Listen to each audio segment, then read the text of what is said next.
Epione pain management and regenerative centre. ఇక మీ నొప్పులు శాశ్వతం కావు. తెలంగాణ లోక్సభ ఎన్నికలు నిజానికి అబద్ధానికి మధ్య జరుగుతున్నటువంటి ఎన్నికలు. ఢిల్లీ పోలీసులు వచ్చి కాంగ్రెస్ వాళ్ళు ఫేక్ అని చెప్పి నిన్ననే చెప్పిపోవడం జరిగింది. సాక్షాత్తు ముఖ్యమంత్రిగా ఉన్నటువంటి వ్యక్తి ఫేక్ న్యూస్ స్కామ్లో ఆయన ఉండడము ఇరకడం అనేది తెలంగాణకు అవమానకరంగా భావిస్తున్నాం. ఇలాంటి ముఖ్యమంత్రి తెలంగాణకు ఉండడం నిజంగా దురదృష్టకరం. అలాగే ఈ లోక్సభ ఎన్నికల్లో సంచలన విజయాలు పొంది అందరం కూడా 17కు 17 సీట్లు గెలిచే అవకాశం 100కు 100% ఉంది.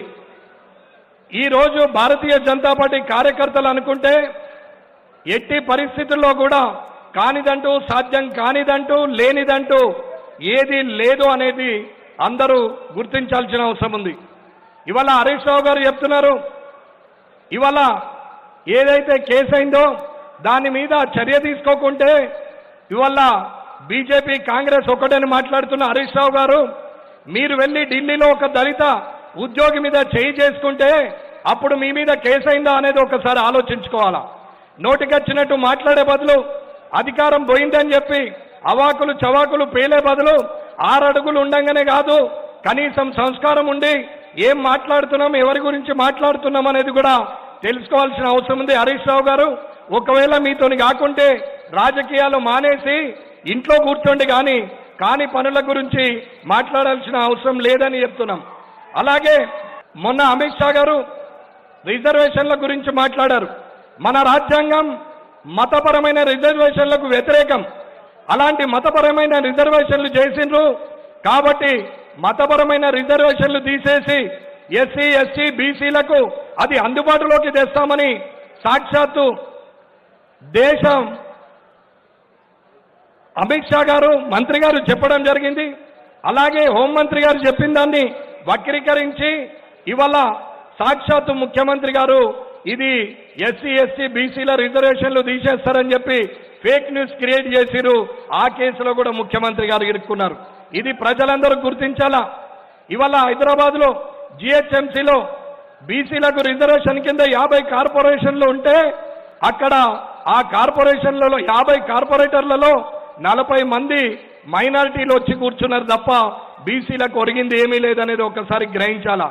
ఇలాంటి మతపరమైన రిజర్వేషన్లు తొలగిస్తామని సాక్షాత్ హోంమంత్రి గారు అమిత్ షా గారు ప్రకటిస్తే ఈ 3 అడుగుల ముఖ్యమంత్రి ఇవాళ ఇష్టం ఉన్నట్టు అవాకులు చెవాకులు వెళ్తున్నాడు.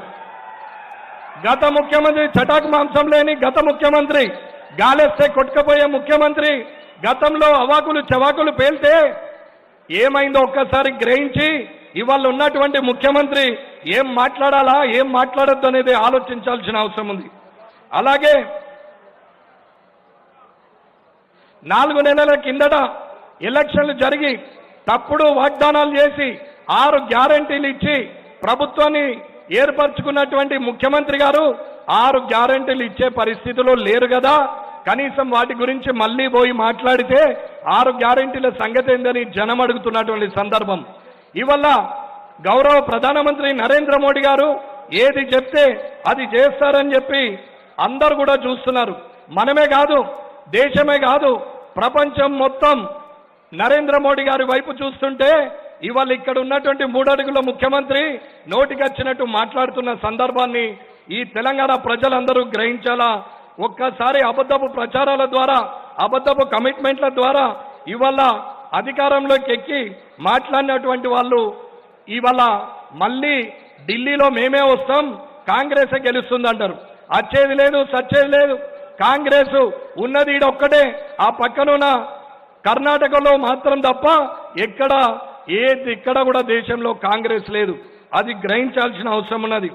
అలాగే ఇవాళ నేను అందరికీ చెప్తున్నాను, భారతీయ జనతా పార్టీ కార్యకర్తలకు మరొక్కసారి తెలియజేస్తున్నా, అన్నా మీ కష్టం వృధా పోదు. మీరు అనుకుంటే సాధించింది ఏమీ లేదు. సాక్షాత్ 2 ముఖ్యమంత్రులను ఓడగొట్టింది భారతీయ జనతా పార్టీ కార్యకర్తలు.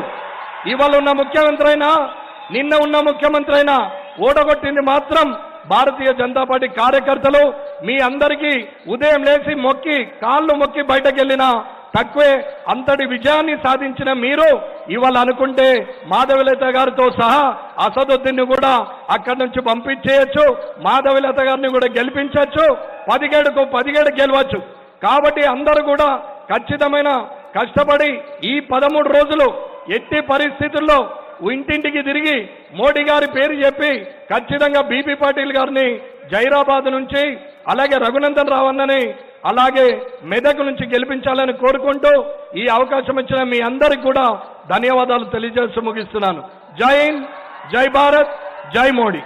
మరిన్ని వీడియోస్ కోసం ఛానల్ ని సబ్స్క్రైబ్ చేయండి, లేటెస్ట్ అప్డేట్స్ కోసం వాట్సాప్ ఛానల్ ని ఫాలో చేయండి అండ్ లింక్ డిస్క్రిప్షన్ లో ఉంది.